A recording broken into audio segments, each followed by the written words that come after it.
क्योंकि तुसीं वेंदे पे हो नमाज़े जनाजा पढ़न वास्ते लोग जा रहे हैं मुद्दे नूं कंधे ते उठाए हुए। तो यही मैं तुहानूं दसना चाहना कि जिंदगी का कोई पता नहीं कि अज बंदा जा रहा दुनिया तो खाली हत्थ जा रहा है, नाल ही कुछ लैके जा रहा, तो कफन च कोई जेबा जुबा नहीं होंदियां। तो एक रिक्वेस्ट करना चाहना, जिंदगी में माल तुसीं खुद ही करने ने।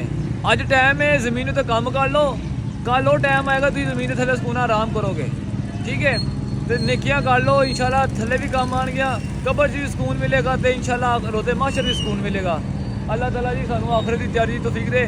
तो मक्किया नमाज जनाजा पढ़िया करो, बड़ा सवाब मिलता जे फर्ज किफाया है। अल्लाह ताला सब की जेह्ड़े अपना कामिल मुसलमानों की मफरत फरमाए जे दुनिया से चले गए हैं, तो अल्लाह ताला सानू आखिरत की तैयारी तौफीक देवे जी। बड़ी मेहरबानी। अस्सलाम वालेकुम।